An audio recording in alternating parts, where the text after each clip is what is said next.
compartir.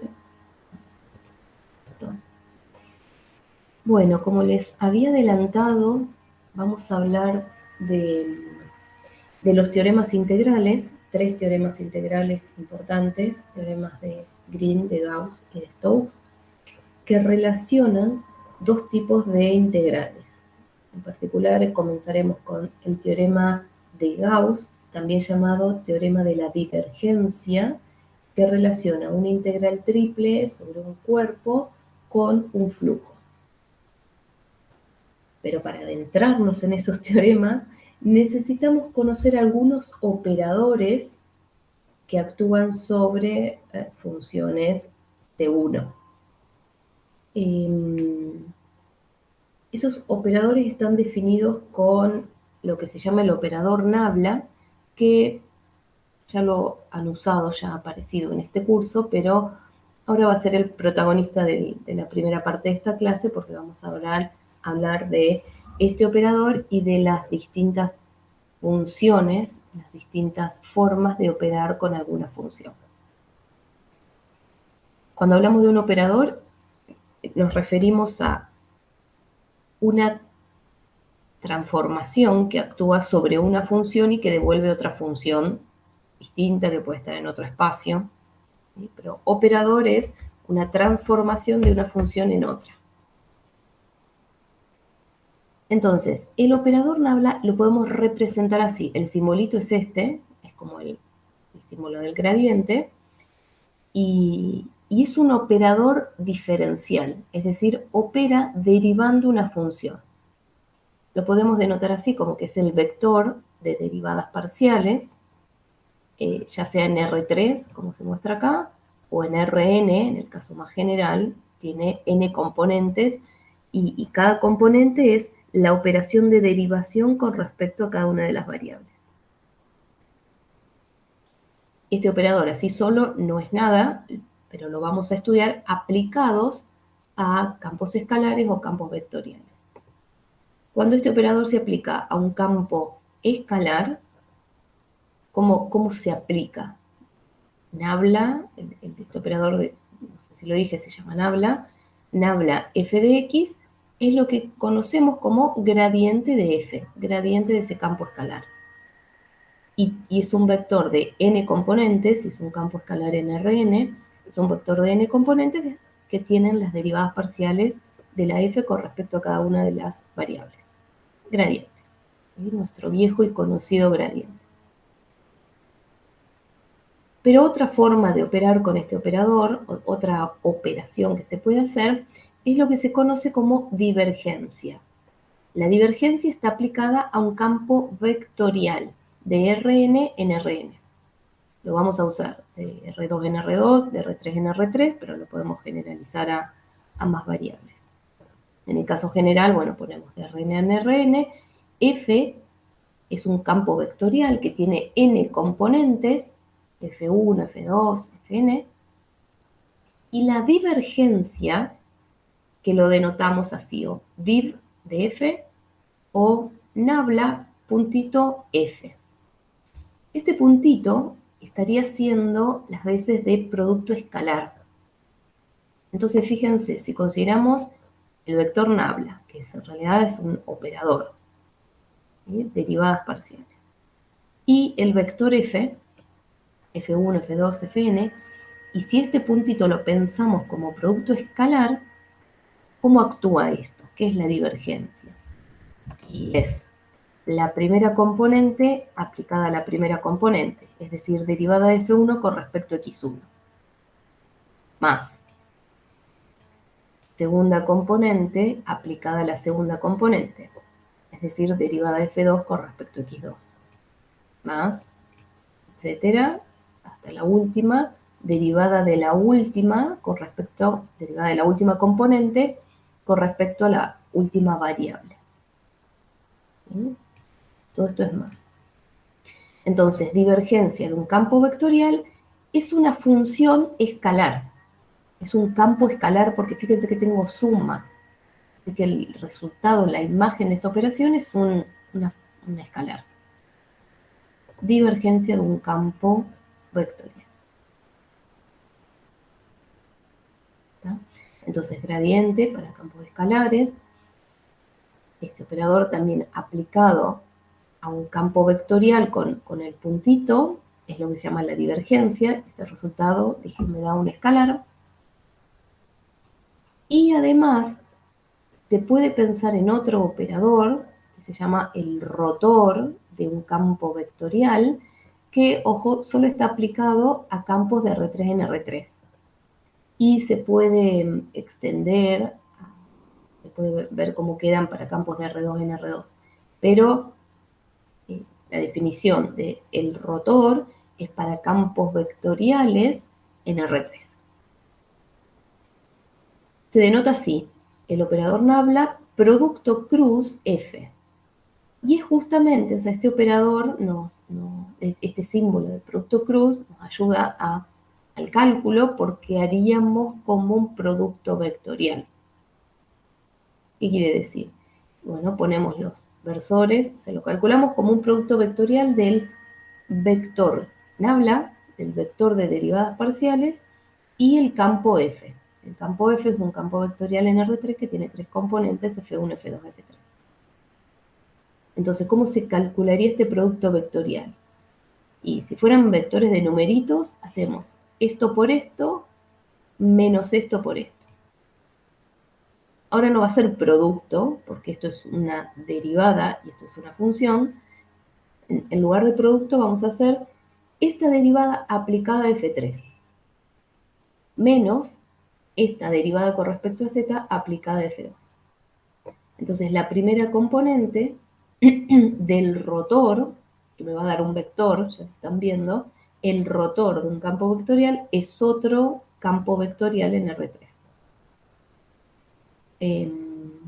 Entonces, la primera componente sería derivada de F3 con respecto a I, menos derivada de F2 con respecto a Z.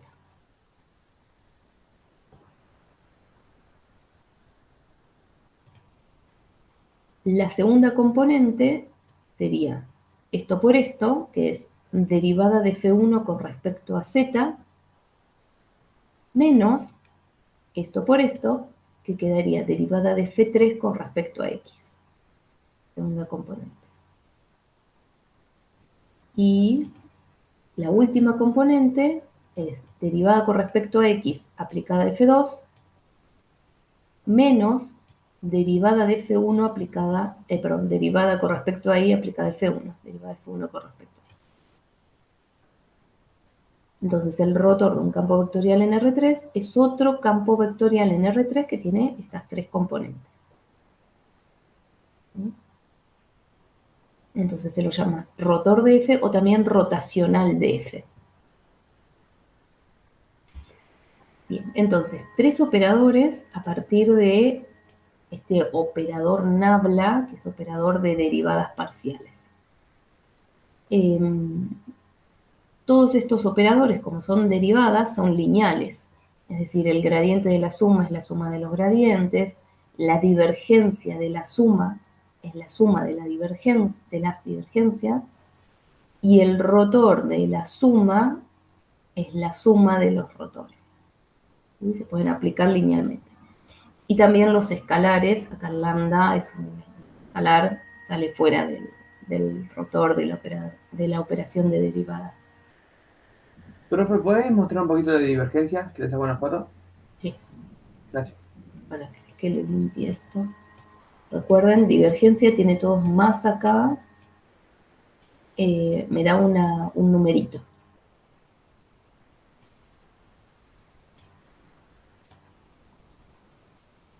Bien.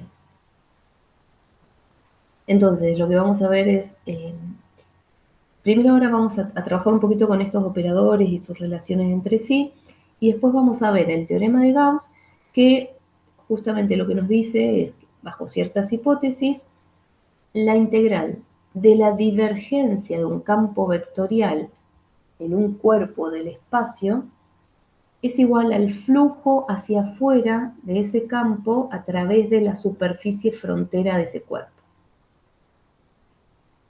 Se los dije realmente, no habrán cazado una, pero bueno, después se los muestro por escrito y lo vamos a trabajar y lo vamos a explicar explicar en más detalle, ¿no? Pero justamente el teorema de Gauss también se conoce como el teorema de la divergencia, y en el teorema de Stokes, que lo vamos a ver el lunes que viene, también se conoce como teorema del rotor, porque habla del flujo del rotor, que es igual a una circulación del campo.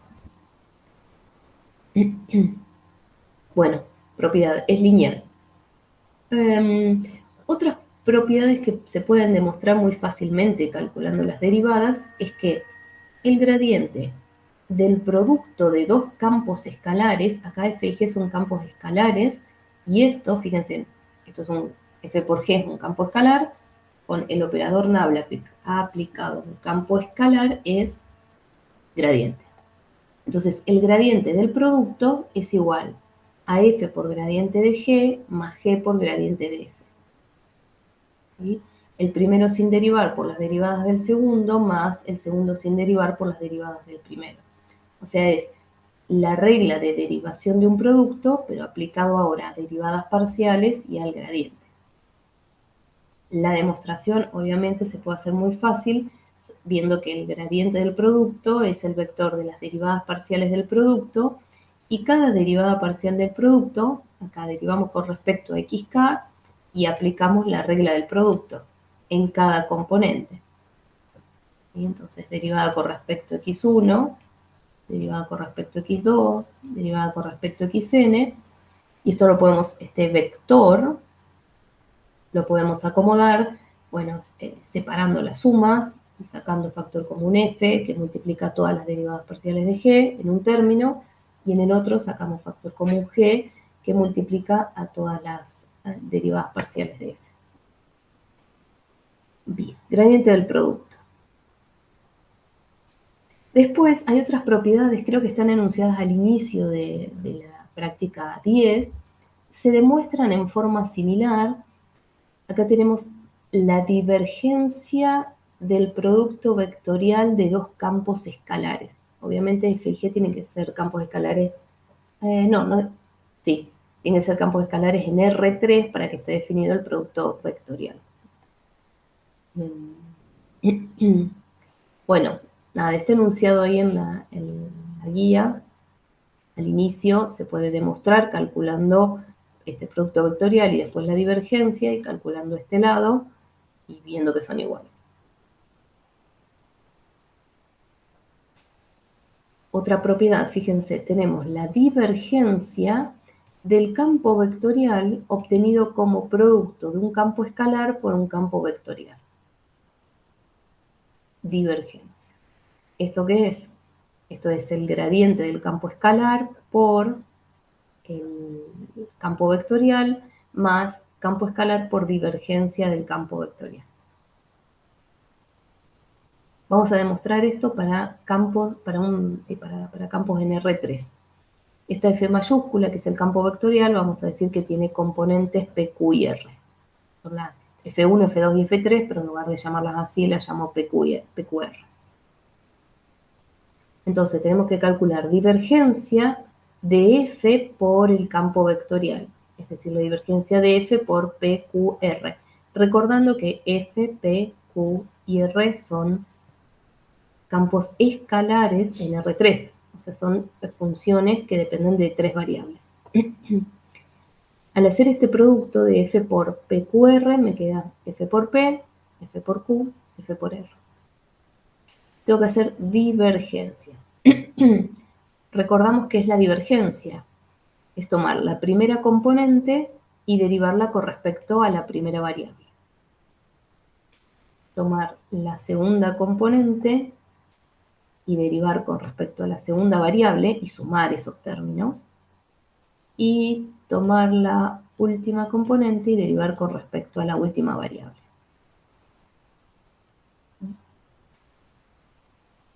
Bueno, acá tengo suma de derivadas y en cada término estoy derivando un producto, el producto de f por p, f por q, f por r.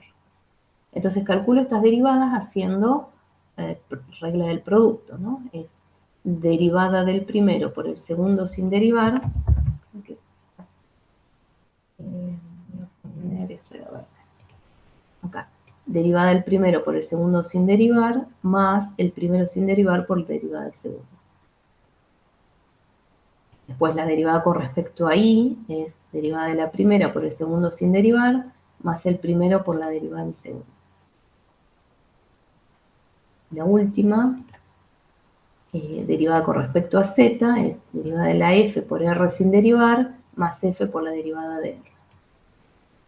Y ahora en todos estos términos que me quedaron, 1, 2, 3, 4, 5, 6 términos, los acomodo y pongo por un lado esta suma, que es el producto de las derivadas de f por p, q y r respectivamente.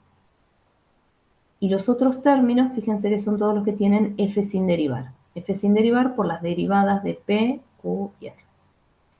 Si acá sacamos factor común f, me queda derivada de p con respecto a x, más derivada de q con respecto a y, más derivada de r con respecto a z, y eso es el gradiente de f. No, perdón, gradiente no, divergencia del campo vectorial. Bueno, otra propiedad, el rotor de un producto, pueden demostrarlo por tarea, de tarea haciendo más o menos esta demostración, ¿no? Calculando cada derivada y viendo que el primer miembro es igual al segundo miembro. Lo que sí está bueno y se los voy a mostrar es esto porque es muy... Nada, que lo vamos a usar después. Estas dos. Esta propiedad lo que me dice es que el rotor de un gradiente es 0. El rotor de un gradiente es 0. Siendo que f es campo C2, ¿no? Pues necesita derivadas segundas continuas. ¿Cómo demostramos esto? Y bueno, calculamos el rotor del gradiente. F, acuérdense, cuando tengo gradiente, nabla, F es que F es un campo escalar. Entonces, el gradiente de F es el vector de las derivadas parciales. Y el rotor, recuerden que lo habíamos definido antes, lo escribimos como producto vectorial del operador nabla, que es el operador que tiene las tres derivadas parciales, por el campo vectorial al cual le estamos calculando su rotor. En este caso, el campo vectorial que le estamos calculando el rotor es el gradiente de f. Bueno, calculamos esto y es, la primera componente es esto derivado con respecto a y. Es decir, la derivada de f con respecto a z derivado con respecto a y. Menos esta función, este campo, derivado con respecto a z.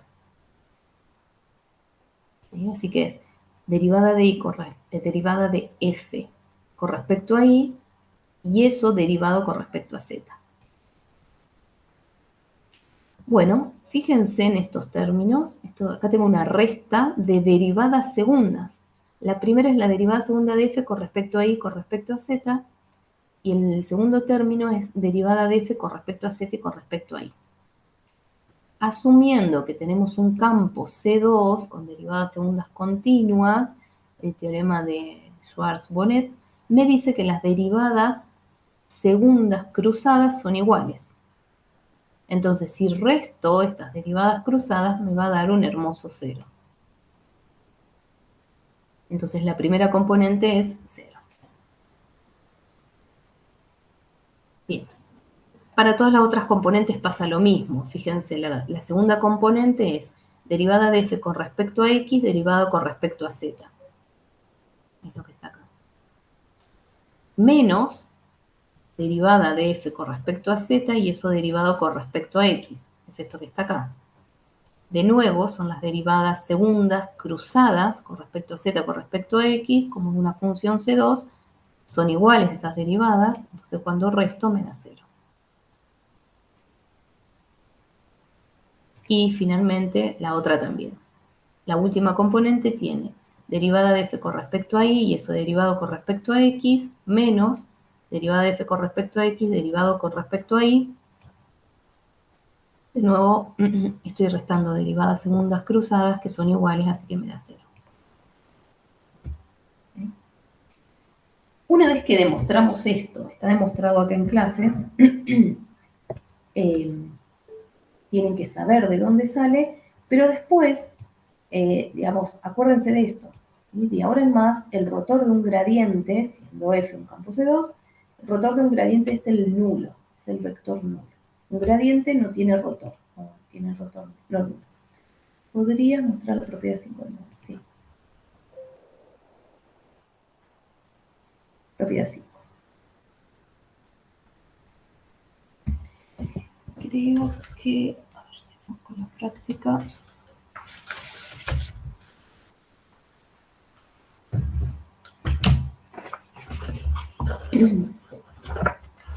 La práctica 10.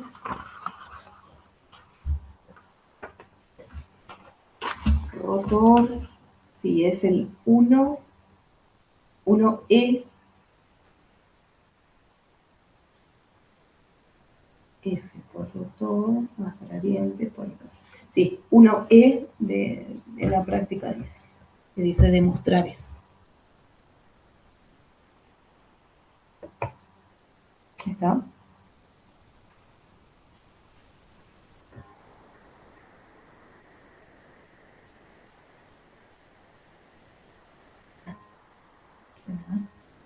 Bien, entonces, rotor de un gradiente es 0. Y de la misma manera podemos ver que la divergencia de un rotor es 0. Divergencia de un rotor es 0. También haciendo estas cuentas, ¿no?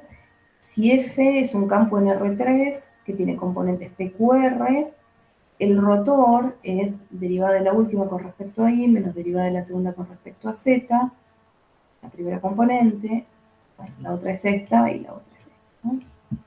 Recordando la definición de rotor. ¿Sí? Antes, cuando di la definición, llamé a las componentes F1, F2, F3, pero bueno, acá por simplicidad, para no usar subíndices, PQR. Bueno, este es el rotor del campo vectorial. Acá lo que tenemos que calcular es la divergencia del rotor.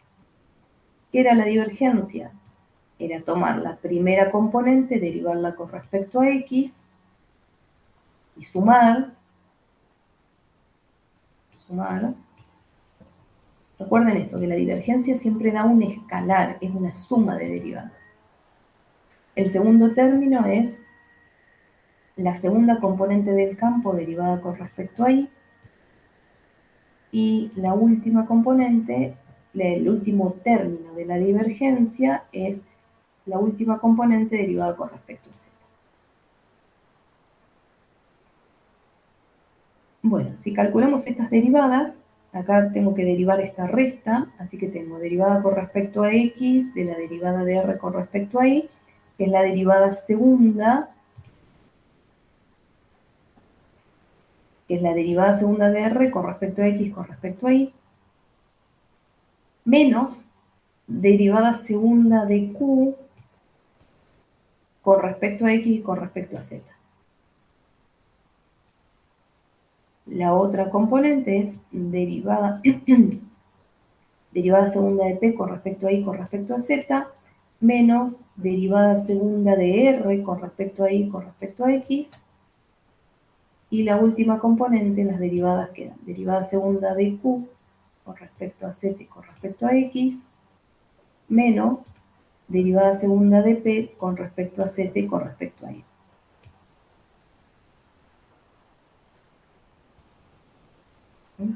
Bueno, miramos estos 6 términos que nos quedan y fíjense, esto venceré aquí. Y esto, si P, Q y R son C2, son campos C2, estas dos derivadas, que es las derivadas cruzadas con respecto, derivada segunda con respecto a Y, con respecto a X, son iguales. ¿Sí? Y como una está sumando y otra está restando, se cancelan. Y después si miramos las de donde aparece Q, este amarillo no se ve nada, con este verde chillón. Derivada con respecto a Q, derivada con respecto a Q, también aparece derivada segunda con respecto a derivada segunda de Q con respecto a Z y X, en los dos órdenes, esas dos derivadas son iguales y una está sumando y la otra restando. Así que se cancelan estos términos y finalmente, violetita, las derivadas de P, derivadas segundas de P con respecto a Z con respecto a I, también son iguales y una está sumando y otra restando. Así que al final se cancelan todos los términos y esto me da un cero. La divergencia de un rotor es cero.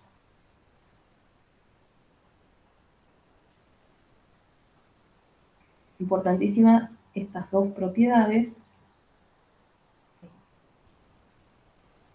que la divergencia de un rotor es cero y el rotor de un gradiente es cero. Bien, finalmente vamos a definir otro operador relacionado con el nabla, es lo que se llama el laplaciano. ¿Sí? El laplaciano se define para un campo escalar en Rn, yo lo voy a escribir para R3, pero no importa la cantidad de variables, ¿no? Se puede extender a más variables. Bueno, ¿qué es el laplaciano? Que se denota así, ¿no? Con este triangulito hacia arriba, laplaciano de f, laplaciano de un campo escalar, es la divergencia del gradiente de f. ¿Sí? Divergencia del gradiente. Fíjense que acá, como tengo nabla por nabla, otra notación para el laplaciano es nabla cuadrado de f.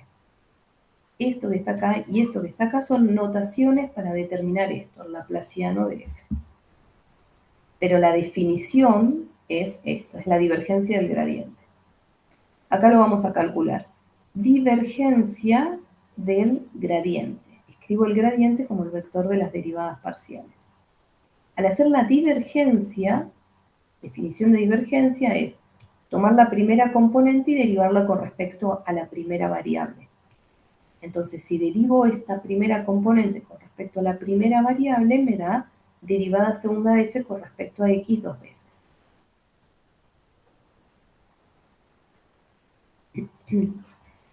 Más, estamos con divergencias más.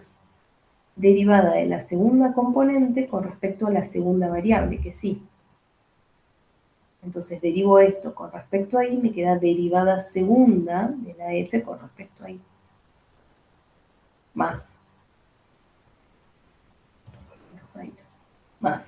derivada de la última componente con respecto a la última variable, entonces me aparece la derivada segunda de f con respecto a z dos veces. Por lo tanto, el laplaciano de f es la suma de estas derivadas segundas. Las derivadas segundas puras, con respecto a x dos veces, con respecto a y dos veces, con respecto a z dos veces. Eso es el laplaciano. Y en particular, si tengo un campo escalar f, tal que su laplaciano se anula en todos los puntos de un abierto, se dice que ese campo esa función es armónica en D. F es armónica en D. Y sirve para modelizar, por ejemplo, distribución estacionaria de temperatura, potencial electrostático en un dominio donde no hay cargas, electrostático y potencial de velocidad. Y muchas aplicaciones más, ¿no? Pero bueno, son importantes y por eso tienen un nombre las funciones que verifican esto. Creo que allá en la práctica 3, donde se trabajaba con derivadas parciales y derivadas segunda, había un ejercicio que decía probar que tal función es armónica. O sea, ya supuestamente vieron este concepto, pero bueno, lo volvemos a recordar en términos en relación al operador nabla y al operador nabla cuadrado, que es el laplaciano. Bueno, vamos a hacer ahora un ejemplo concreto ya demostramos algunas propiedades, vamos a calcular algunos rotores y algunas divergencias para poner en concreto estos cálculos. Supónganse que tenemos este campo vectorial que tiene estas tres componentes, P, Q y R. Vamos a calcular el rotor y la divergencia. El rotor, recuerden que lo podíamos poner como producto vectorial del operador nabla y el campo. El operador nabla y el operador de las derivadas parciales. Entonces, calculamos. La primera componente será derivada de esto con respecto a y, que me da 2 por x menos 1 al cuadrado. Menos derivada de esto con respecto a z, es 1 sobre x. Primera componente. La segunda componente es derivada de esto con respecto a z. Fíjense, 3x y más z, la derivada es 1. Menos derivada de esto con respecto a x, que me va a dar 2 por 2y por x menos 1.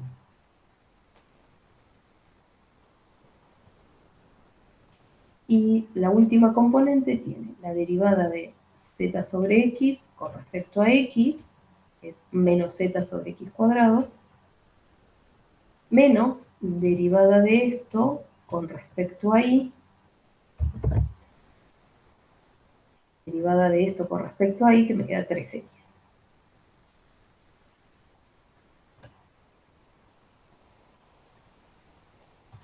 Ahora, ¿qué quiere decir armónica? ¿Que se puede definir como senos y cosenos?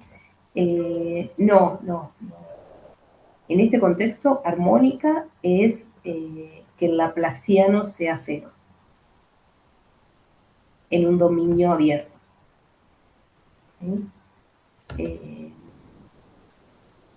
Senos y cosenos solos, o sea, no son funciones armónicas. Bueno, lo que pasa es que hay que definir funciones en R2 o en R3, bueno, que también puede ser en una variable, pero por ejemplo, x por y es una función armónica, f de xy. Bueno, se puede probar que la suma, que fíjense, derivamos 2 veces con respecto a x y me da 0, y derivamos 2 veces con respecto a y me da 0, así que el laplaciano va a ser 0.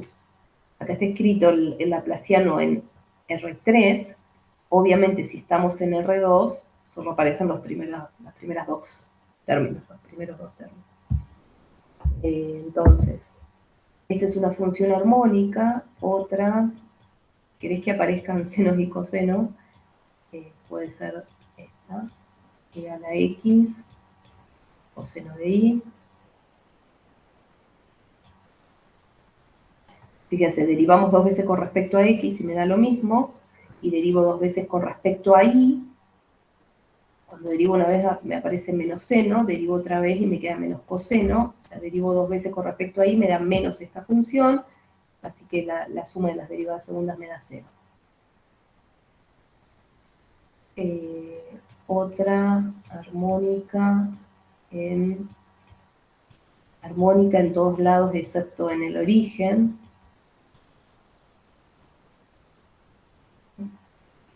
Esta es una función armónica, hay que hacer las derivadas segundas y probar, pero les aseguro que es armónica. Bien. Eso.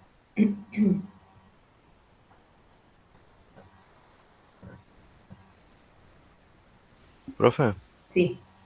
una pregunta. Vos lo que estás haciendo es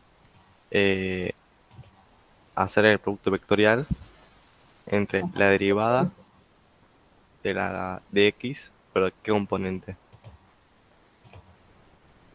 Bueno, no entendí muy bien, o sea, entendí la multiplicación, pero entendí cómo llegas al resultado.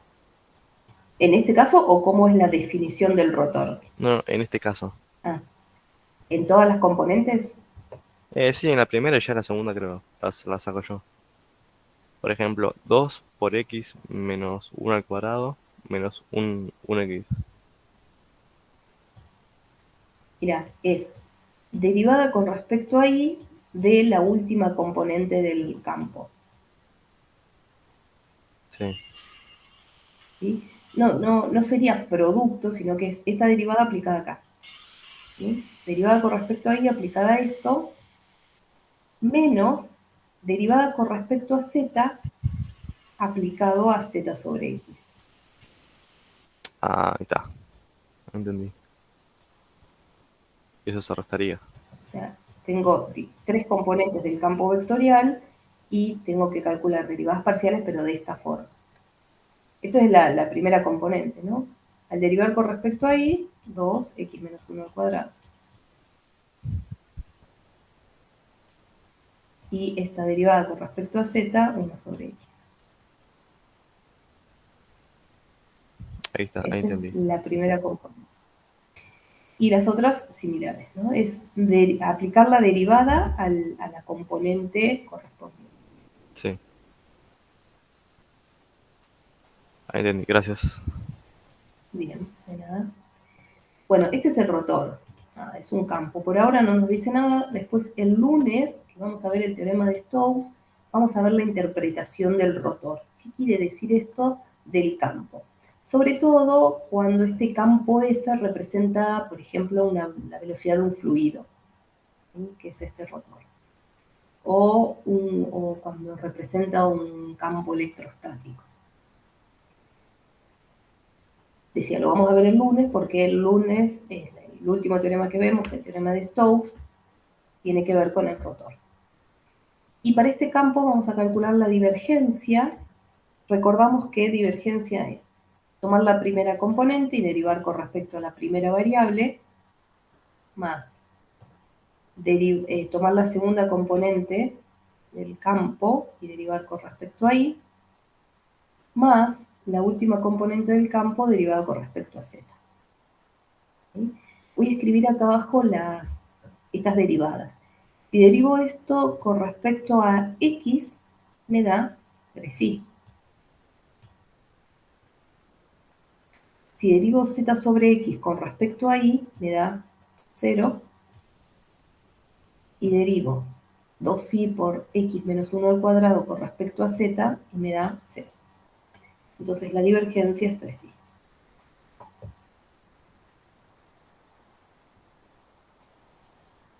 Bien. Un ejemplo sencillo calculando la divergencia y el rotor.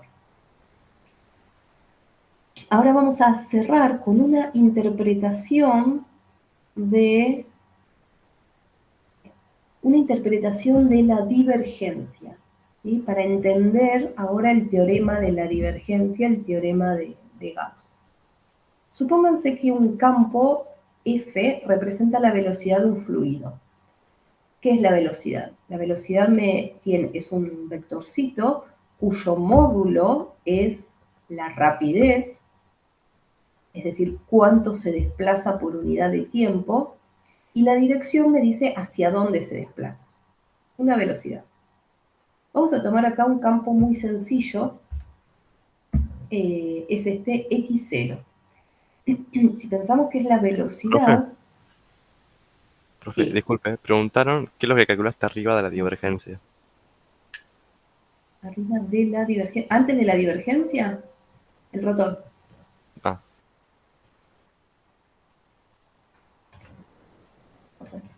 Ah, sí, joya. Claro, el rotor. Apliqué la definición de rotor para hacer un calculito concreto. Y después para el mismo campo calculé la divergencia.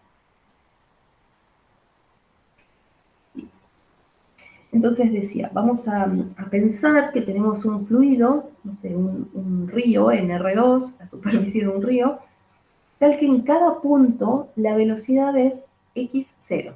Está dado por ese campo f de xy, en cada punto xy la velocidad es x0.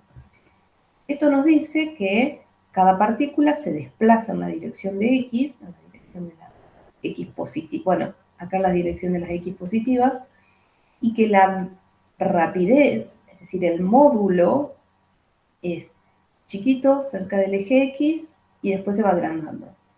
Estas flechitas rosadas que aparecen por acá es la representación de f de xy para distintos puntos xy. ¿Sí? Tomo un punto xy, esto estoy pintando en celeste, y en cada punto represento el vector x0. ¿Sí? Entonces, cuanto más lejos del eje Y está, más largas son las flechitas. ¿Sí? Es decir, este fluido se empieza a acelerar cuando se aleja del eje Y. Bueno, entonces, como la rapidez es cuánto se desplaza por unidad de tiempo, en una unidad de tiempo, este puntito acá que estaba pintado con marrón, digamos, va a parar a este puntito marrón. En este cuadradito, ven, acá dibujé un cuadradito representado, o sea, determinado por los 4 puntos de ese vértice, y para cada uno de esos puntos dibujé a dónde se desplazaría después de una unidad de tiempo. ¿Sí? El celeste y el marrón, como están más cerca del eje Y, tienen una velocidad menor. Y en cambio el negro y azul tienen una velocidad mayor que los otros. Como consecuencia, este cuadradito que estaba acá se agranda. En una unidad de tiempo se agranda. ¿Sí? Es decir, esto se puede decir con otras palabras como que este fluido se está expandiendo. ¿Sí? Una cantidad de partículas que ocupan esta posición, perdón, yo digo rectángulo, pero es un paralelogramo para ser preciso, ¿no? Porque estamos en el plano. Una porción de una cantidad de partículas que ocupan una determinada área en el plano, al cabo de un intervalo, de una unidad de tiempo, ocupan un área mayor.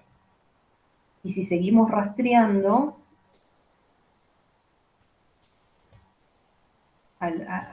después de 2 unidades de tiempo, quizás ocupan un rectángulo o un paralelogramo así mayor. Entonces, este fluido se está expandiendo. Y fíjense que la divergencia es derivada de x con respecto a x más derivada de 0 con respecto a y es 1. ¿Sí? Es mayor a 0. Y justamente vamos a ver que la divergencia nos da una idea de cómo el fluido, la divergencia de una velocidad, ¿no? Nos dice, nos da una idea de cómo el fluido se está expandiendo si la divergencia es positiva, o el fluido se está contrayendo si la divergencia es negativa. O, si la divergencia es 0, se dice que el fluido es incompresible. ¿Sí? Una determinada cantidad de partículas siempre, a medida que se desplaza, siempre ocupa el mismo volumen o la misma área.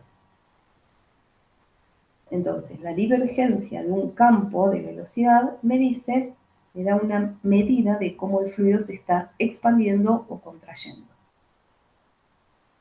Acá tenemos otra velocidad, el campo de velocidad es xy. En cada punto del espacio, la velocidad tiene la dirección radial, ¿sí? Como que se aleja del origen, y el módulo crece a medida que nos alejamos del origen.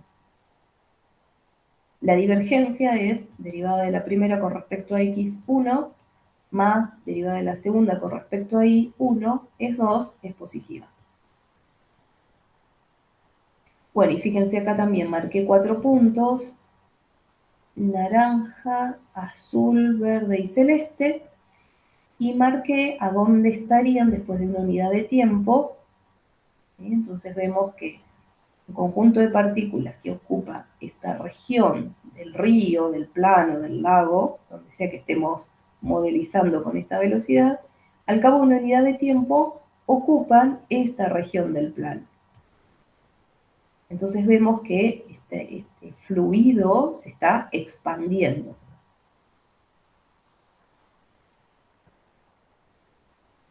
Divergencia positiva.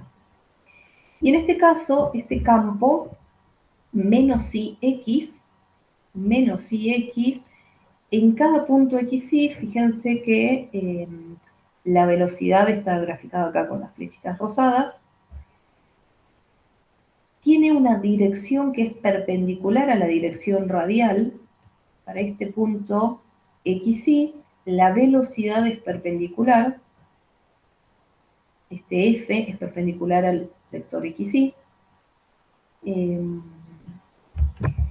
Bueno, entonces así se ven las flechitas. Y además el módulo de la rapidez es mayor cuanto más lejos del origen estamos.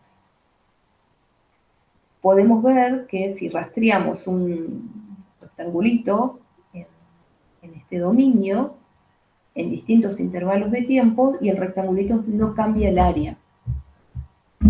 Entonces, este es un fluido que no se expande ni se contrae. Y fíjense que la divergencia es derivada de la primera con respecto a X, 0, más derivada de la segunda con respecto a Y, que es 0. O sea, divergencia es 0. Este es un fluido, el que se mueve con esta velocidad, es un fluido al que cada partícula rota alrededor del origen, ¿sí? Si la seguimos rastreando, las líneas de campo van a ser circunferencias, pero no se expande ni se contrae. ¿Sí? Bueno, ahí abajo Profe. un poco escrito lo que estaba Profe, diciendo. Sí. una consulta. ¿Por qué no tiene que ser mayor a cero la divergencia de F? No, la divergencia puede ser mayor a 0, menor a 0 o 0. Ah, ok. Pensé que eso sí era mayor. Gracias. No.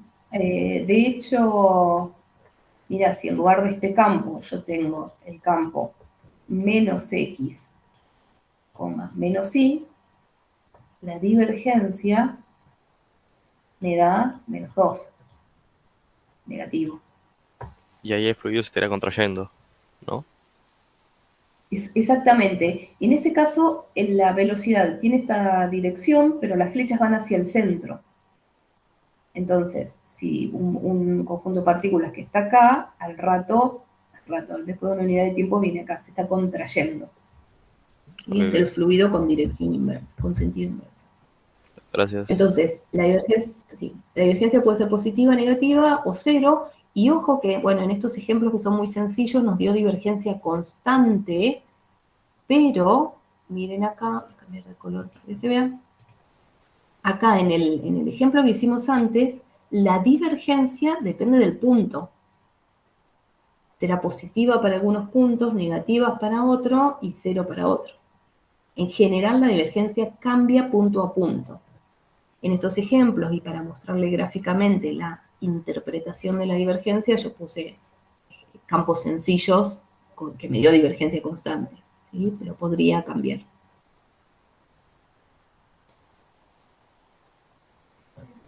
Bueno, eso, la divergencia nos da una medida de la expansión de un fluido que tiene la velocidad F. Si es positiva en un punto o en una región, ahí se está expandiendo. Si es negativa en otra región, ahí se contrae. Y si es 0, no se contrae ni se expande, se dice que el fluido es incompresible, o también se le dice solenoidal.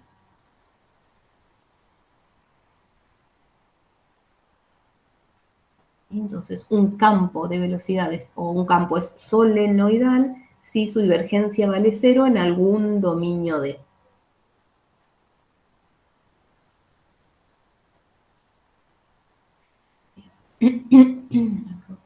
Bueno, interpretación de la divergencia, cálculo de la divergencia en algunos casos. Ahora sí, ya estamos en condiciones, ya tenemos la mesa preparada para hablar del teorema de Gauss. ¿Sí? Me voy a la síntesis 10A, donde está bien enunciado el teorema. Toda la parte previa es lo que ya hablamos. Campo solenoidal y rotacional, es armónico. Bueno, pueden completar eso, pero ya es lo que estuvimos diciendo. Bueno, teorema de la divergencia o teorema de Gauss. Como dije, relaciona dos integrales. Una es una integral triple y otra es un flujo. ¿Sí? Obviamente el integrando van a ser cosas distintas. El teorema me dice, bajo ciertas hipótesis, que la integral triple de la divergencia de un campo vectorial es igual al flujo a través de la frontera de ese cuerpo orientada hacia afuera. ¿Sí? Acá donde dice flujo, fíjense que ese flujo se calcula sobre la superficie denotada como delta D. Delta D es la frontera del cuerpo D. D es un cuerpo, una región en el espacio. Delta D es toda su frontera. Y otra aclaración. Ven que acá en la integral doble le ponen, ¿se ve bien? Le ponen ahí como un circulito que une las dos integrales. Eso se utiliza, eso es una notación que quiere decir que la superficie, en este caso, la superficie sobre la que integramos, que en este caso es delta D, es una superficie cerrada. Es la superficie cerrada que acota un determinado volumen. Es necesario, yo no suelo utilizar ese simbolito, pero bueno, para que entiendan cuando lo lean acá. Bueno, relaciona dos integrales. ¿Sí? Entonces, podemos calcular un flujo conociendo la divergencia o al revés. Podemos conocer la integral de la divergencia conociendo el flujo. O cosas más complicadas como veremos ahora en algunos ejemplos. Bueno, importante, ¿bajo qué hipótesis se verifica esta identidad de integrales? Bueno, necesitamos tener un cuerpo de una región en R3 acotado, ¿sí? Su frontera tiene volumen nulo, digamos, es una frontera finita. Esta región D se puede dividir en una cantidad finita de regiones de tipo, regiones simples de tipo 4, la llama K, que ya se vio cuando vimos integrales triples, pero básicamente las regiones de tipo 4 son las que se pueden proyectar, las que son proyectables en el plano, en los tres planos coordenados. ¿Sí? Es decir, D es una región razonablemente simple. Su frontera es una superficie cerrada, suave a trozos, simple y orientable. Y la vamos a orientar para calcular el flujo orientada en forma saliente. Y además necesitamos que F sea C1 en un abierto que contenga a la región D y a su superficie. Bueno, bajo esas hipótesis se verifica esta igualdad de integrales.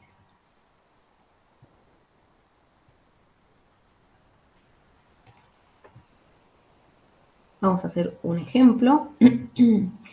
Importante, la integral de la divergencia es igual al flujo hacia afuera, ¿sí? Porque recuerden que un flujo, una integral de un campo vectorial sobre una superficie depende de la orientación que elijamos para la normal. Al aplicar el teorema, la normal es hacia afuera, porque así está orientada.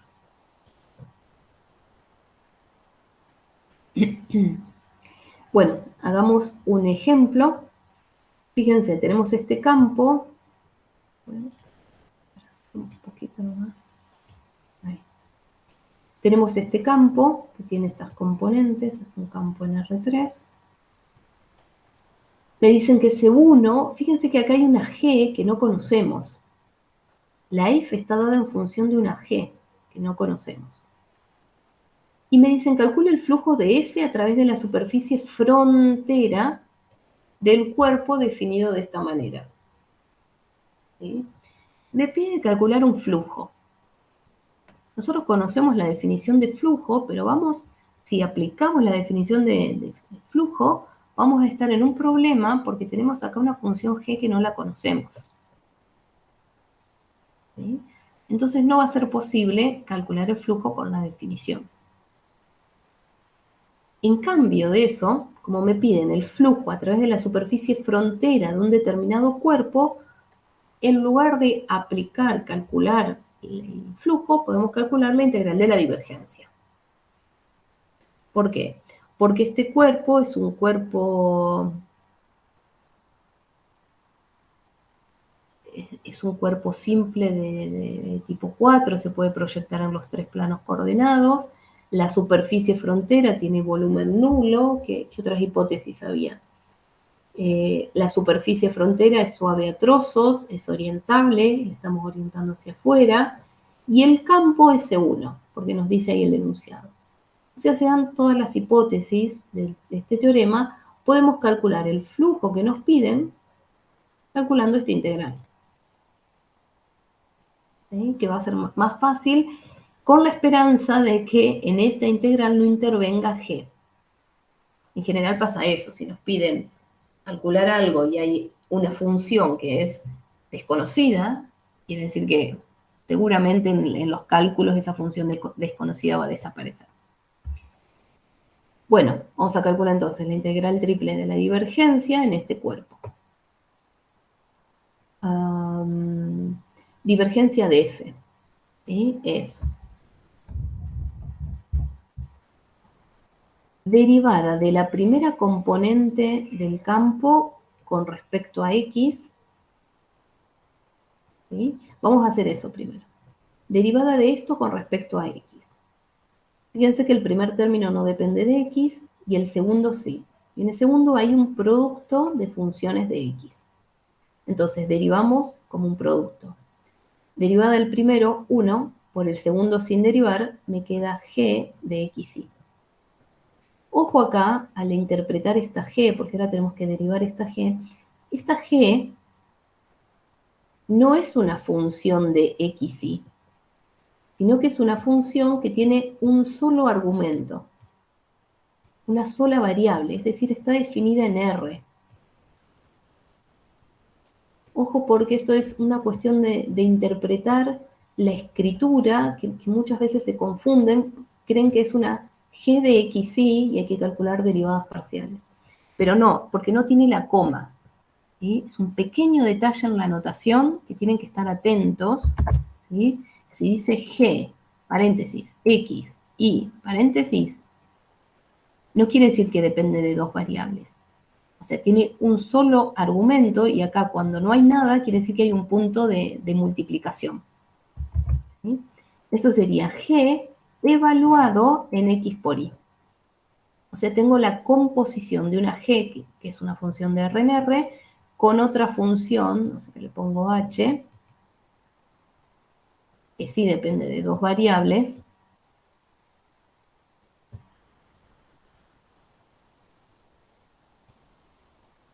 Y esta h de x y es el producto.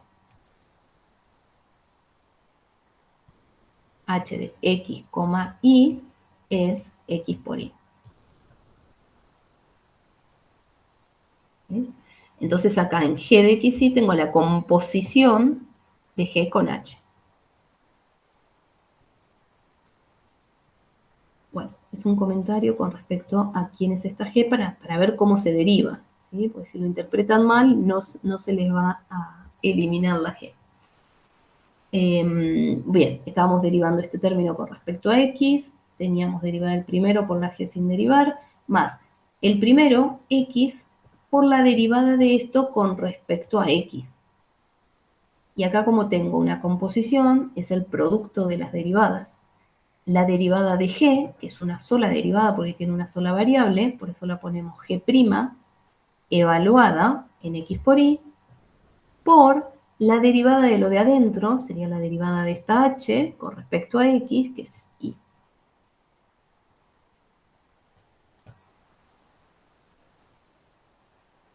¿Está? Eso sería como la primera parte de la divergencia. Después tenemos que sumar la derivada de la segunda componente con respecto a y. Entonces vemos, la primera componente tiene derivada 0, y en la segunda componente tengo un producto de funciones de y, igual que antes, aplicamos la regla del producto, derivada del primero, menos 1, por la g sin derivar, más el segundo, bueno, menos el segundo término, menos el primero sin derivar, y por la derivada del segundo término, y acaban los mismos comentarios que hice antes. Esto es una función compuesta, tengo que derivar con respecto a y, aplicamos la regla de la cadena, es el producto de las derivadas, la derivada de g por la derivada de lo de adentro, con respecto a y. Y la derivada de lo de adentro con respecto a y, que es la derivada de la h con respecto a y, es x.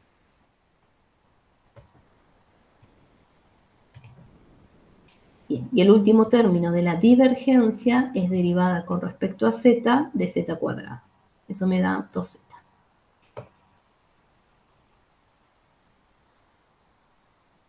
Bueno, acá estábamos calculando la divergencia. Miramos lo que nos quedó en la divergencia y, por suerte, se va la g, se va la g'. Y me queda 2z. Entonces, el flujo de f a través de la superficie frontera orientada hacia afuera es igual a la integral triple de la divergencia, 2z. Diferencial x, diferencial y diferencial z. Bueno, ahora hay que calcular esta integral triple.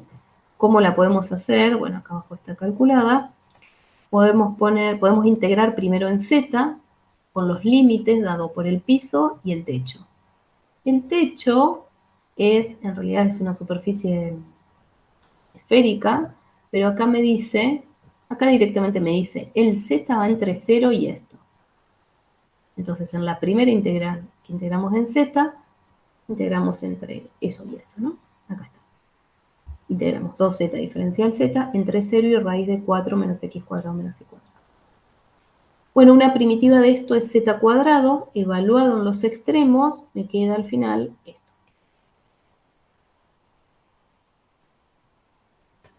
Tengo entonces que integrar esto en una región del plano XY, que es la proyección del cuerpo en el XY.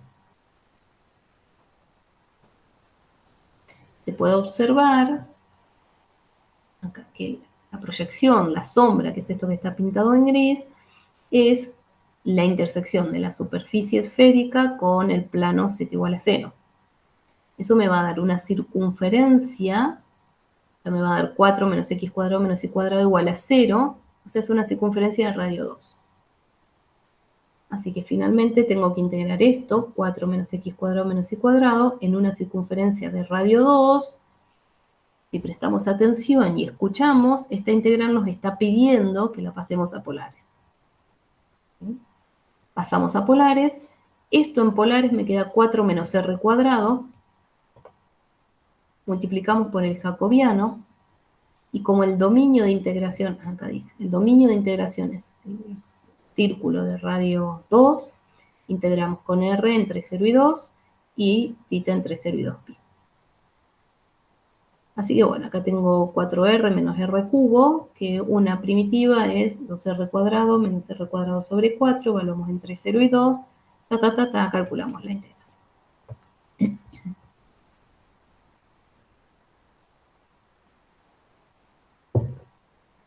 Entonces, lo importante es que este valor 8pi es el valor del flujo de f hacia afuera a través de la superficie frontera de este cuerpo, que comprobamos que no depende de esa función g.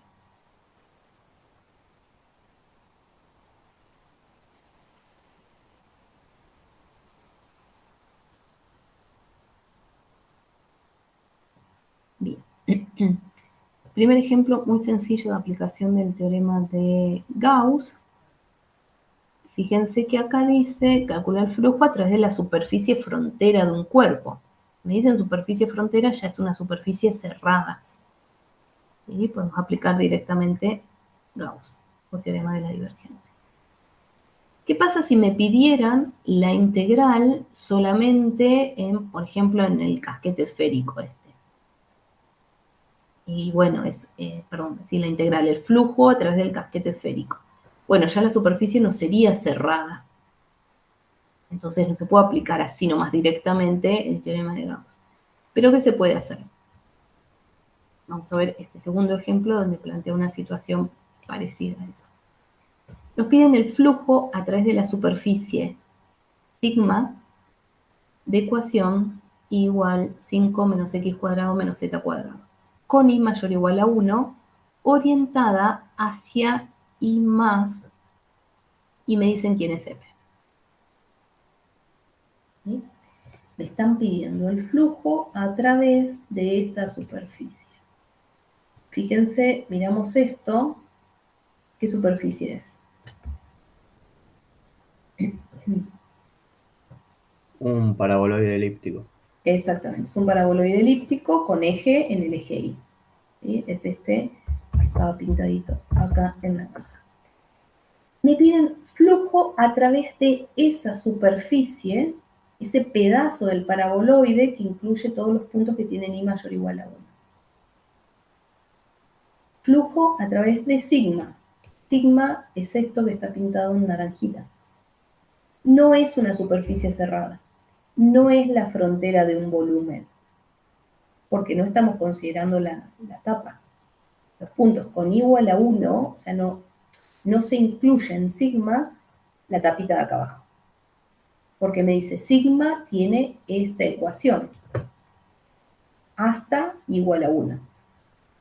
Entonces tengo que calcular el flujo a través de una superficie, no es una superficie cerrada, y bueno, fíjense el campo, aplicar la definición para calcular ese flujo, nos puede dar un gran dolor de cabeza, porque tengo, fíjense, E a la coseno de I menos Z. No sé qué quedará de eso cuando parametricemos la superficie e intentemos calcular el flujo con la definición de flujo. Huyamos de ahí. ¿Qué pasa? Bueno, vamos a usar el teorema de la divergencia, pero como tiene que ser aplicado a una superficie cerrada, bueno, vamos a considerar la superficie cerrada incluyendo la tapa. Y después vemos qué hacemos con el flujo en la tapa. Acá la tapa, la superficie, que es este círculo, se llama S. ¿Sí? Entonces, ¿qué es lo que podemos hacer? Bueno, podemos considerar todo el dominio D, todo el cuerpo D, que es lo que está dentro del paraboloide, pero a la derecha de la tapa. ¿Sí? Ese cuerpo D tiene una frontera, que es el trozo de paraboloide y la tapa. ¿Sí? El teorema de Gauss me dice que la integral triple de la divergencia en el cuerpo es igual al flujo hacia afuera de la frontera de ese cuerpo, delta D, el flujo a través de delta D. Pero como delta D, la frontera, está formada por el pedacito de paraboloide y por el círculo que es la tapa, este flujo es igual a la suma del flujo en sigma más el flujo en la tapa. Entonces el teorema de la divergencia me dice que la suma de los flujos en todas las caras de la frontera, o sea, flujo en sigma más flujo a través de S, es igual a la integral triple de la divergencia. Entonces, ¿qué es lo que nos pide el enunciado? ¿Qué es lo que nos pide el ejercicio? ¿Qué hay que calcular? Hay que calcular esto. O sea, esto es lo que tenemos que responder. ¿Cuánto vale el flujo a través de sigma? Entonces, si pudiéramos calcular esta integral triple y calcular el flujo a través de la tapa, bueno, esta integral que nos piden, por acá abajo decía,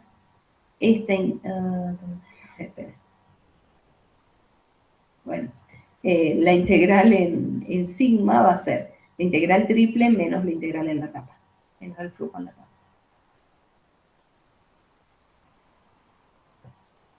¿Se ven? Bueno, empecemos a calcular la divergencia. Sí. No entendí, ¿puedes repetirlo? ¿La integral dónde va a ser? ¿En la tapa? Vamos de nuevo. Tengo un cuerpo, me fabrico un cuerpo, el de enunciado solo me da este sigma, el pedacito de paraboloide. Entonces yo digo, bueno, voy a considerar un cuerpo y voy a aplicar el teorema de Gauss en ese cuerpo y en su frontera. El cuerpo D es este pedacito, bueno, lo que está dentro del paraboloide hasta igual a 1. Su frontera es el paraboloide sigma unión la tapa, que es ese. Eso es la frontera del cuerpo, que está escrito acá. La frontera del cuerpo es sigma unión la tapa. Entonces, el teorema de Gauss se aplica a toda la frontera. El flujo en la frontera es igual al integral triple de la divergencia. Pero el flujo en la frontera lo puedo calcular sumando flujo en sigma más flujo en tapa. Y Ahí, esto es la integral triple de la divergencia. ahí entendí. Gracias. Esto que está en rojo es lo que nos pide el enunciado. Entonces tendríamos que hacer las cuentas para calcular las otras dos integrales que están marcadas en celeste, con la esperanza de que sean más fáciles de calcular, que va a ser así. Entonces empecemos, calculamos divergencia. ¿Dónde está? Voy a mostrar el campo. Este es el campo. La divergencia es derivada de la primera componente con respecto a x, me da 1, más derivada de la segunda componente con respecto a y, es 2, más derivada de la tercera componente con respecto a z, es 0. Así que la divergencia es constante y me da 3. Vamos a calcular la integral de la divergencia, o sea, la integral de 3, como dice acá, integral de 3, que me va a dar, fíjense, 3 veces el volumen del cuerpo. Si el cuerpo fuera una esfera, un cubo, algo que yo conozco su volumen, puedo decir que esa integral triple es directamente el volumen de D y calcularlo con alguna formulita que viene de geometría, ¿no? Esta integral me va a dar 3 veces el volumen de D. Pero bueno, como es un paraboloide, como es la parte de adentro un paraboloide, no hay formulita. O sí, no sé, no son tan conocidas. ¿Cómo podemos calcular esta integral? Bueno, podemos integrar primero en y. El y va desde 1 hasta el paraboloide. Entonces, integramos en y con límite inferior 1 y límite superior el valor de y en el paraboloide. Fíjense, voy acá arriba. El paraboloide tiene ecuación y igual 5 menos x cuadrado menos z cuadrado. Este sería el límite superior de la y. Y el inferior es 1, arranca de ahí. Entonces la primera integral integramos en y entre 1 y el paraboloide. Esto me da 4 menos x cuadrado menos z cuadrado. Y tengo que integrar esto en xy. ¿En qué región? Y en la proyección del cuerpo sobre el plano xy. Esta integral doble se hace sobre la región del plano xy, que es la sombra, la proyección del cuerpo en ese plano. Digamos, el dibujito es esto que está pintado acá, que podemos calcular que es un círculo de radio 2, centrado en el origen, ¿no? Justamente, es la tapa corrida al plano xy, es un círculo de radio 2. Entonces, aplicamos polares, cambiamos variables a polares, esto me queda 4 menos r cuadrado. El jacobiano del cambio de variables, integramos r entre 0 y 2 y θ entre 0 y 2. Al final me queda esto. Esto es la integral de la divergencia, que además nos da 3 veces el volumen de D. Bien, así que nada, esto ya sabemos que es este. Esto vale 24pi. Vamos a calcular ahora este flujo a través de la tapa y después restamos. El flujo a través de la tapa. La tapita, esta superficie S, tiene como normal unitaria, y además necesitamos la normal saliente, como normal unitaria esta, ¿sí? Que es 0 menos 1, 0. Es un trozo, una superficie paralela al plano XZ. Y con la normal hacia afuera del cuerpo, hacia afuera de D, me queda 0 menos 1, 0. Entonces calculamos el flujo y es F evaluado en la tapa por la normal orientada hacia afuera, normal unitaria, ojo, normal unitaria, diferencial x, diferencial y. Fíjense que acá es f en x1z. Y es que como que parametrizamos la superficie con la superficie que es igual a 1. La parametrizamos con xz, con las coordenadas cartesianas. ¿Sí? Esto por 0 menos 1, 0. Tenemos que ir a buscar el campo, que estaba por allá arriba. ¿Quién es el campo? Y este campo, cuando lo multiplicamos por el 0 menos 1, 0,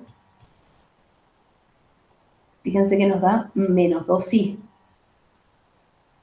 La primera y la última desaparecen, me quedan menos 2i. Pero sobre la superficie i vale 1, así que me queda menos 2.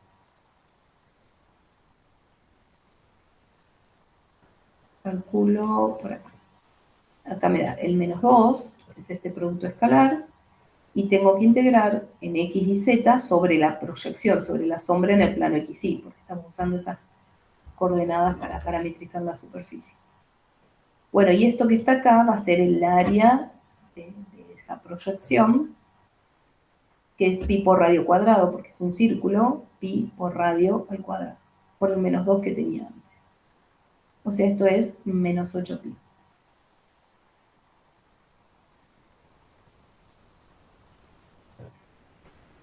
Miramos arriba lo que teníamos, de dónde sale el x1z y bien.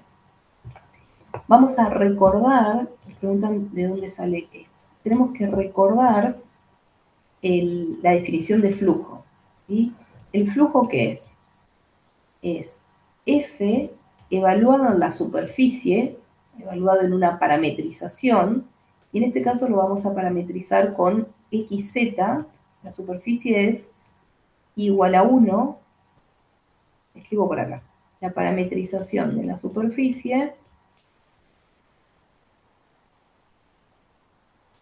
xz, hacemos x, 1, z.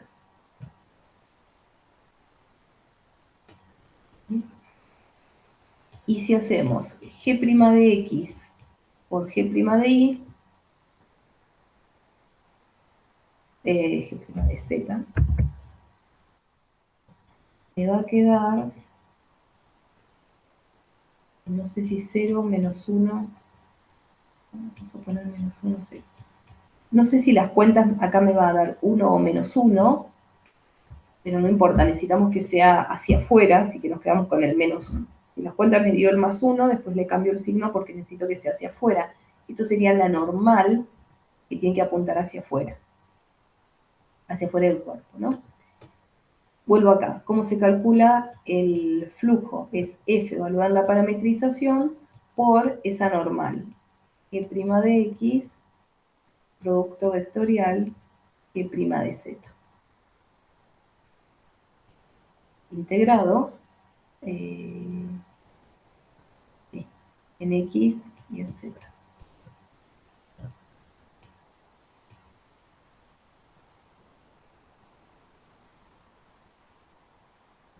¿No? X1Z es una parametrización de la superficie.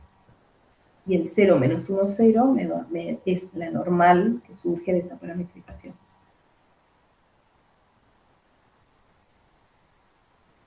Acá sí aplicamos definición de flujo porque las cuentas son muy sencillas y no dependen de esas componentes feas del campo E a la coseno de X menos Z.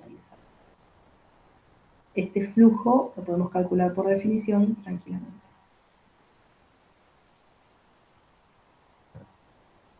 ¿Ah?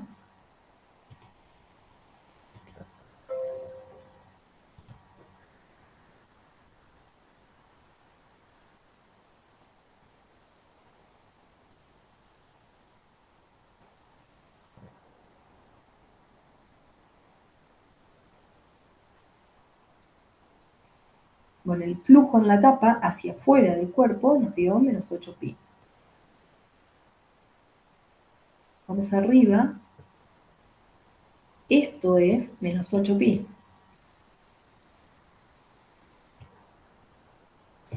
Y como necesitamos esto que está marcado en rojo, esto en rojo, menos 8pi es igual a 24i, bueno, pasamos el 8pi, pasamos el menos 8pi sumando, así que esto en rojo, que es lo que nos pregunta el ejercicio, va a ser 24pi más 8pi, 32pi.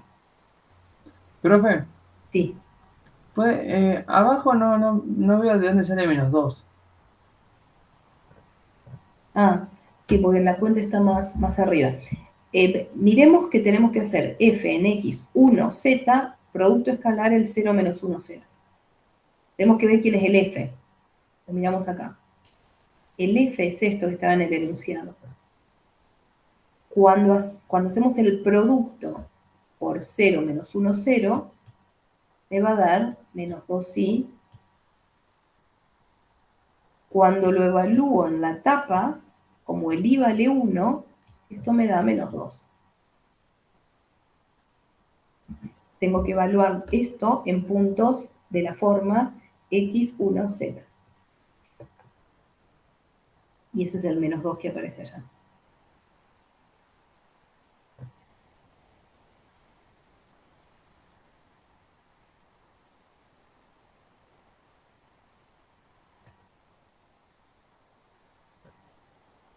¿Ahora sí?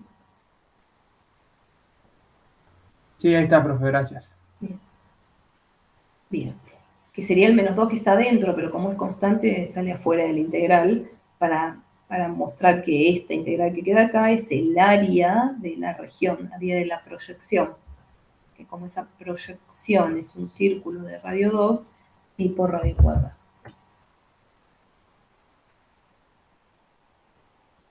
Bueno, acá dice esto, ¿no? Lo que había dicho, pasamos el 8pi sumando y me queda que la respuesta que tenemos que dar como respuesta al ejercicio es 32pi,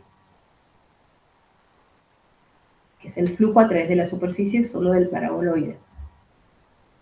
Nosotros auxiliarmente calculamos el flujo en la tapa para usar el teorema de la divergencia.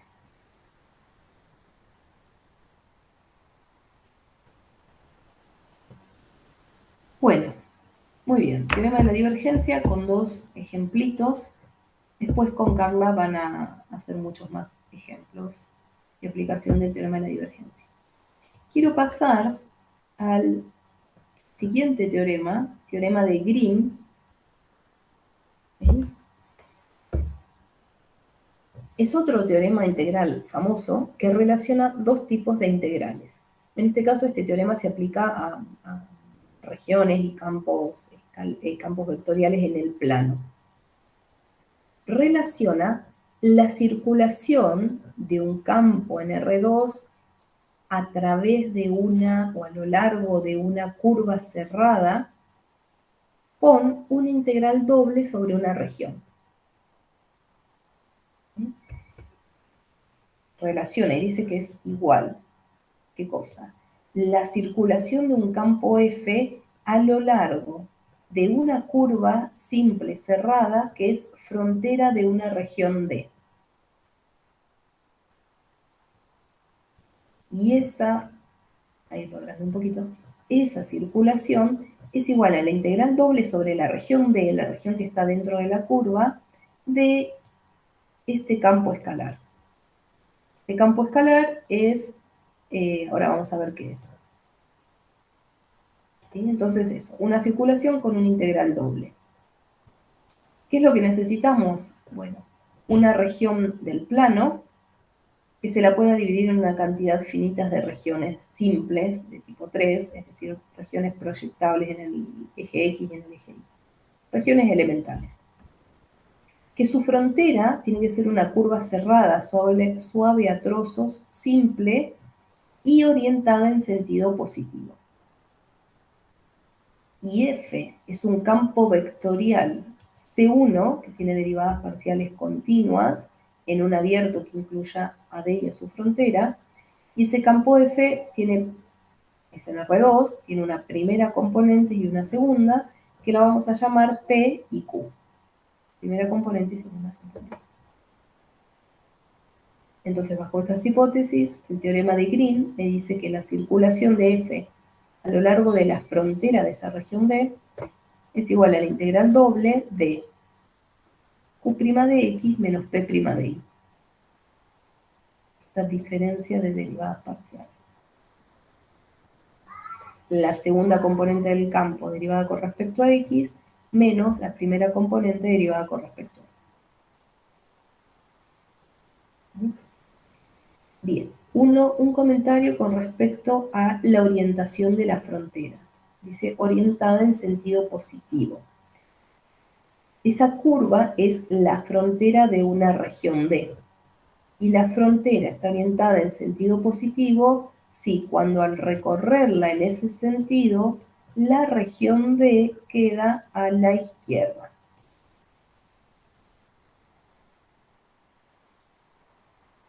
¿Sí? Tratamos de no decir sentido horario o sentido antihorario, porque esa noción del reloj, primero porque ya ahora usamos casi todos relojes digitales, entonces no hay agujita. Y segundo, porque hay veces en que eso deja de ser cierto. Y vamos a ver dentro de un rato un ejemplo. Bueno, justamente acá. El teorema de Green, que acá se ve en el dibujito, en una región que es simplemente conexa, esta región D es una región del plano, está dibujada así, y es simplemente conexa. Pero también vale el teorema de Green en una región como la que está sombreada acá en la segunda figura. Esa región D no es simplemente conexa, ¿por qué? Digamos que porque, así bajito se los digo, porque tiene agujeros. Pero esa no es la definición de simplemente conexo. ¿No? Recuerden, un conjunto es simplemente conexo si toda curva contenida en esa región se puede contraer hasta llegar a un punto siempre permaneciendo dentro de la región. Eso es simplemente conexo. Esta región D no es simplemente conexa porque existe alguna curva, al menos alguna curva, esta que dibujé acá, que no se puede contraer hasta llegar a convertirse en un punto, permaneciendo siempre dentro de la región. Como dije antes en bajito, no es simplemente conexa porque tiene agujeros. Tiene un agujero. Bueno, el teorema de Green también se verifica en una región así.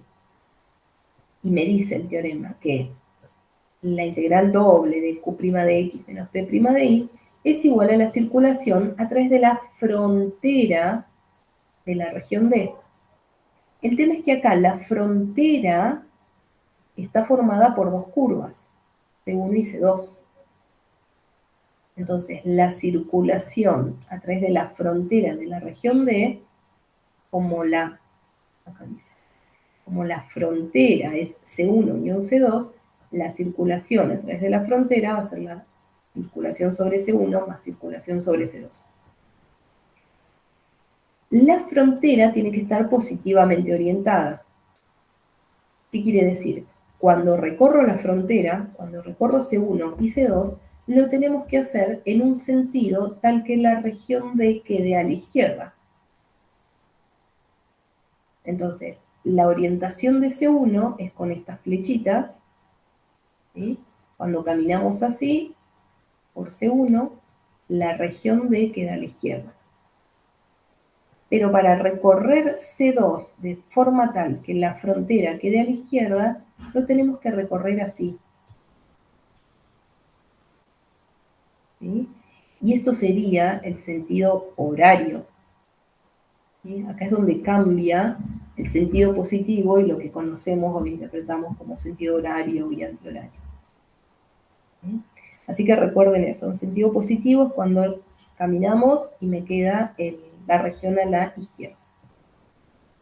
Bueno, entonces, el teorema de Green también vale en regiones así, hay que considerar, hay que tener en cuenta estas orientaciones. En el caso de una región que no sea simplemente conexa.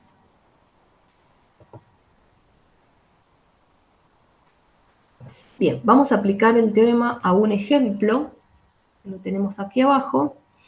Tenemos este campo, de nuevo depende de una función que no conocemos, G. Y nos piden calcular la circulación en sentido positivo a lo largo de la frontera de la región definida así. ¿Sí? La región la región D está definida por x cuadrado más 2y cuadrado menor o igual a 4. Esto describe el interior de una elipse. Y me dice además con x mayor o igual a 0. O sea, me quedo con media elipse. Esta región que está acá dibujada. La elipse corta el eje x en 2 y en menos 2. Y corta el eje y en menos raíz de 2 y raíz de 2. Bueno, me piden circulación en sentido positivo a lo largo de la frontera. No lo vamos a hacer por definición de circulación, porque acá tenemos una g que no conocemos. Entonces no podríamos calcularla así.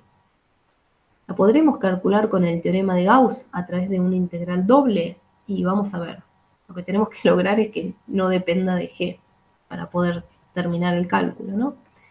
El teorema, ¿qué me dice? Como esto es una región simple, su frontera es suave a trozos, simple, orientada en sentido positivo, y f es C1, porque me lo dice el enunciado, se verifican las hipótesis, podemos aplicar este teorema.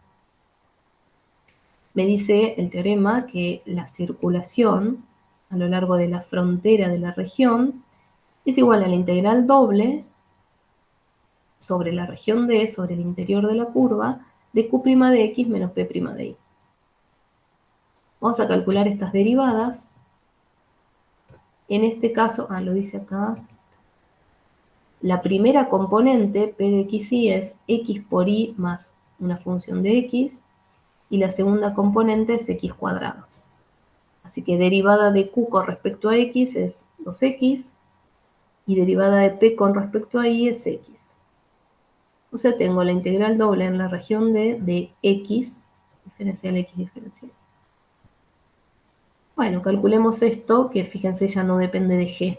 Esto lo podemos calcular. Esta integral doble no la vamos a calcular en coordenadas cartesianas, no vamos a resolverlo en X y, porque los límites me quedarían muy feos. En lugar de eso, vamos a aplicar un cambio de variable. Vamos a usar las que se conocen como coordenadas polares generalizadas.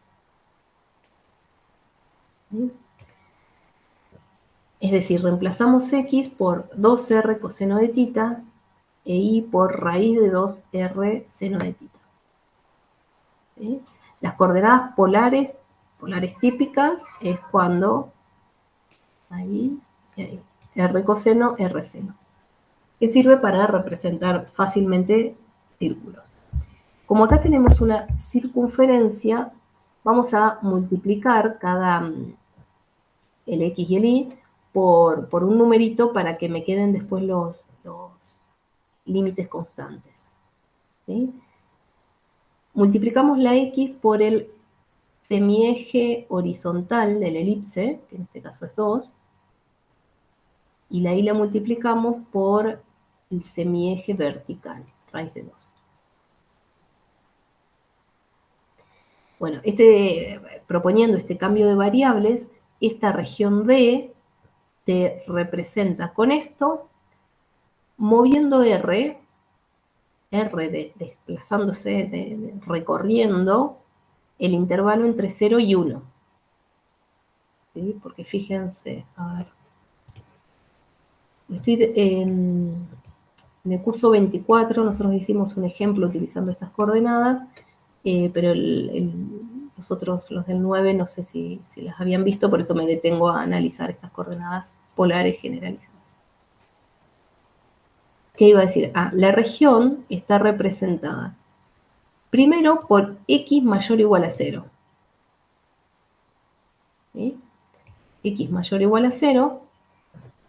Y además x cuadrado más 2 y cuadrado menor o igual a 1. ¿Sí? Cuando reemplazo esto, me queda, cuando reemplazo x e y por esto, me queda acá 4r cuadrado, o seno cuadrado, de tita, más 2 por i cuadrado, que es 2r cuadrado, seno cuadrado. Perdón, esto es menor o igual a 4, acá. X cuadrado más 2y cuadrado menor o igual a 4. Reemplazo el X y el Y por su representación en las polares. Y fíjense que acá saco factor común 4r cuadrado, que multiplica coseno cuadrado más seno cuadrado, que es 1, así que me queda 4r cuadrado. Y esto me dicen que tiene que ser menor o igual a 4. Entonces de acá surge, como el r tiene que ser siempre positivo, el r es menor o igual a 1. Entonces r va de 0 a 1. Cuando integremos en r, va de 0 a 1. Y por otro lado, para ver el intervalo donde se mueve tita, la restricción que tengo es que el x tiene que ser positivo, mayor o igual a 0. Por lo tanto, coseno de tita tiene que ser mayor o igual a 0. Digo por acá. Coseno de tita mayor o igual a 0. Y eso ocurre si ponemos a tita en el intervalo entre menos pi sobre 2 y pi sobre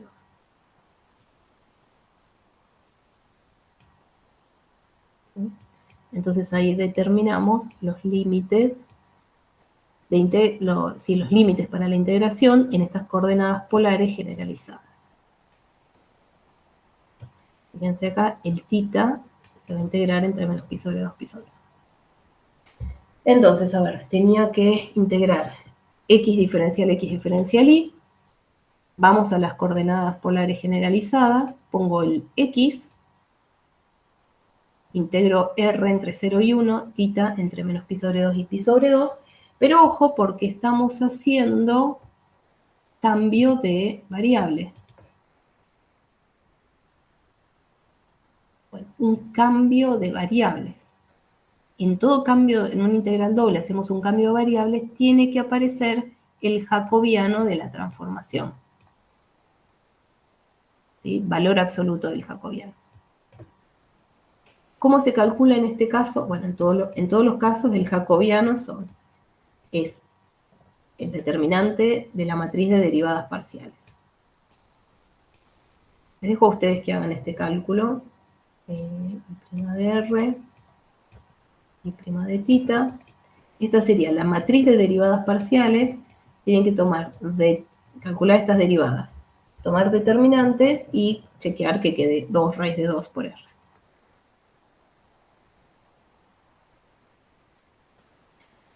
Bueno, entonces ahí tenemos planteada esta integral.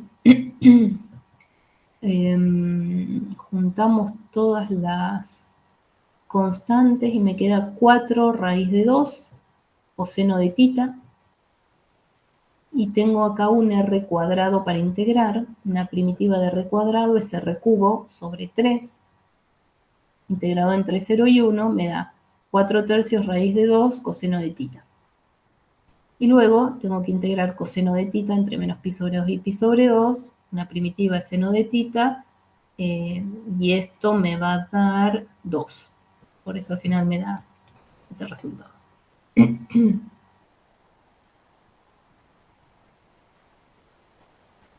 ¿Está? Entonces, me pedían circulación a lo largo de la frontera. Aplicando el teorema de Gauss, puedo calcular esa circulación a través de esta integral doble. Como sea que quiera calcularla. En este caso, combino aplicar polares generalizadas. Y obtuvimos el resultado. Este resultado, 8 tercios raíz de 2, es igual a estas dos integrales.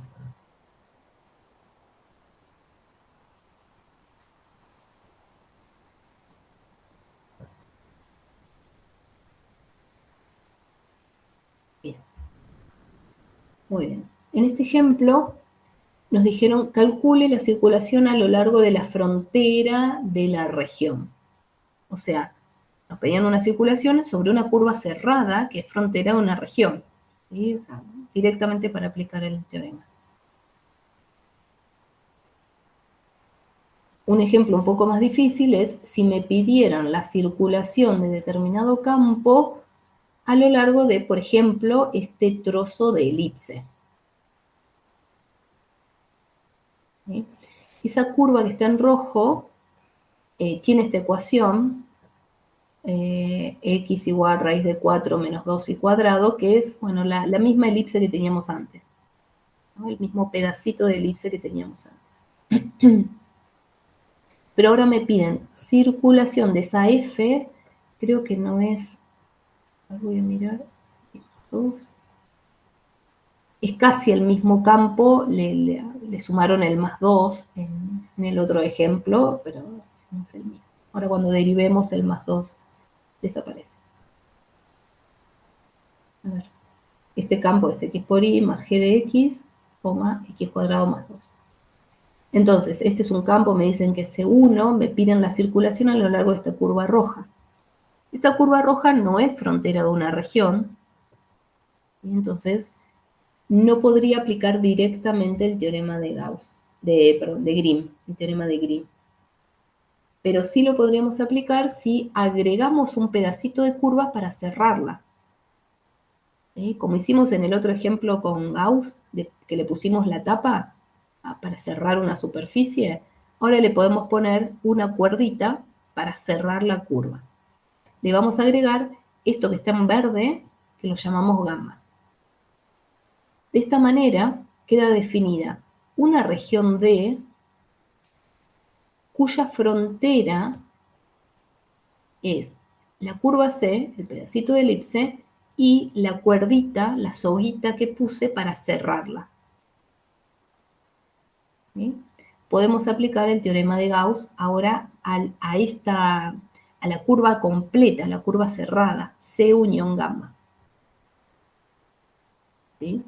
Bueno, además, fíjense que me pedían la circulación en la elipse desde el 0 menos raíz de 2 al 0 raíz de 2.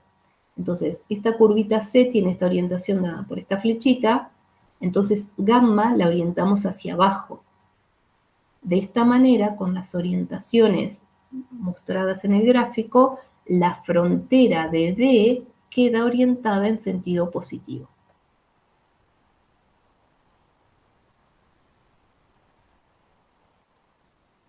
Bien, entonces, aplicando el teorema de Gauss, podemos decir que la circulación a lo largo de la frontera de esa región D es igual a la integral doble sobre la región D de Q' de X menos P' de Y. Y ahora hacemos estas derivadas y me queda lo mismo que antes, me queda X. Esta integral, fíjense que la región D es la misma del ejemplo anterior, y estoy integrando X, o sea, es lo mismo que ya calculamos, que me había dado 8 tercios raíz de 2. ¿Sí? Lo resolvimos. Entonces, la circulación a lo largo de toda la frontera, ya la calculamos, 8 tercios raíz de 2. Pero la circulación a lo largo de toda la frontera es igual a la circulación sobre la curvita roja más circulación sobre la verde, en el sentido impuesto. ¿Sí? Entonces, lo que tendríamos que hacer para calcular la roja, la integral roja, es a la integral doble restarle la circulación sobre la cuerda, sobre el segmento. Y esta circulación de la verde, esto lo podemos calcular aplicando la definición. ¿Cómo se calcula por definición una circulación? Y bueno, parametrizando la curva, en este caso todos esos puntos tienen la coordenada x igual a 0, y el y va entre menos raíz de 2 y raíz de 2. Pero esta parametrización la apunta, porque fíjense que si hacemos, se llama W de I, la velocidad W' de I va a ser 0,1. O sea, esta parametrización la recorre hacia arriba. Pero necesitamos recorrerla hacia abajo. Entonces, ¿qué vamos a hacer? Le cambiamos del signo. ¿Sí? Usamos esta parametrización cambiando el signo. Bueno, entonces tenemos la parametrización, la circulación, ¿cómo se calcula? F, evaluada en la parametrización, producto escalar, la velocidad. La velocidad es 0,1. Y F evaluada en la parametrización, vamos a ver F y la tenemos que evaluar en los puntos 0 y. F está acá. Fíjense que si hacemos F en 0i, queda 0 por i, que me va a dar 0, más g de 0, coma, y la segunda componente 0 al cuadrado más 2. ¿Sí? Entonces me queda esto que dice acá abajo, la primera componente g de 0 y la segunda componente 2.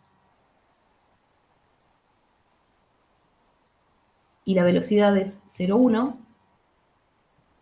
¿sí? Por lo tanto este producto escalar me da 0 por g de 0 más 1 por 2, me da 2, ¿sí? Y recuerden que había un menos acá afuera, que es por el cambio de orientación, así que puedo sacar la constante menos 2, y tengo que integrar en i entre menos raíz de 2 y raíz de 2, que esto me da 2 veces raíz de 2, o sea, el resultado es menos 4 raíz de 2.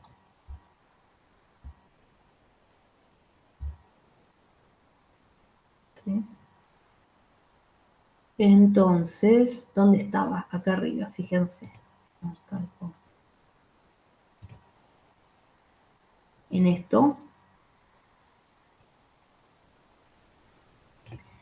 tengo que responder cuál es el valor de la roja. Calculé esta en verde y es menos 4 raíz de 2.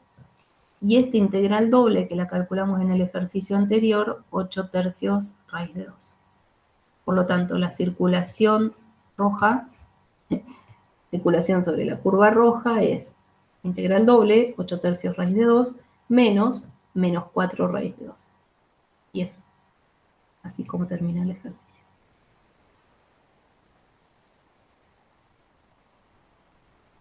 Profe, una consulta.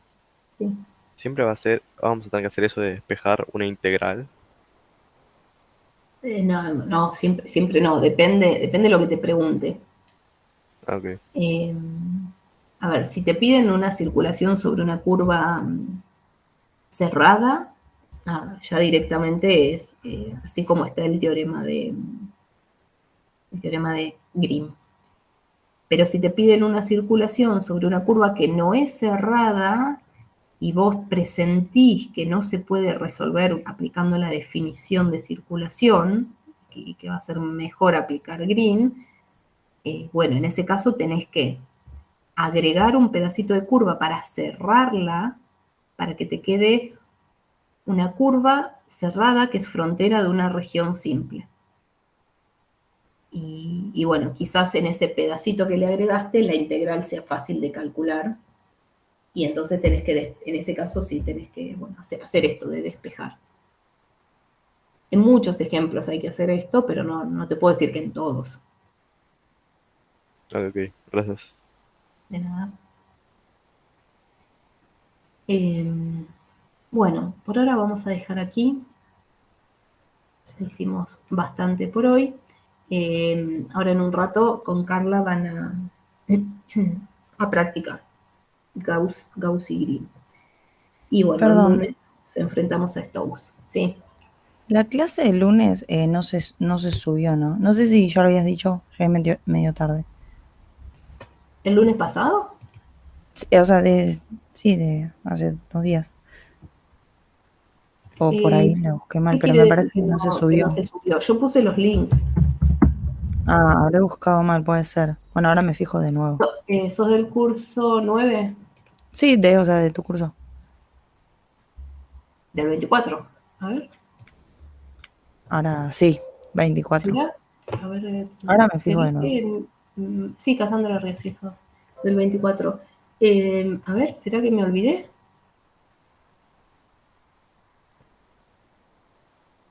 Me olvidé de subirla. Sí, ahora lo subo. ¿Dónde está? Ah, ok. Mira, ahora lo subo, sí. Ahora en el Dale, Google lo genial. subo. Y para en el curso 9 yo algo subí, no me acuerdo qué. Bueno, vamos a corto la grabación para que no quede todo esto.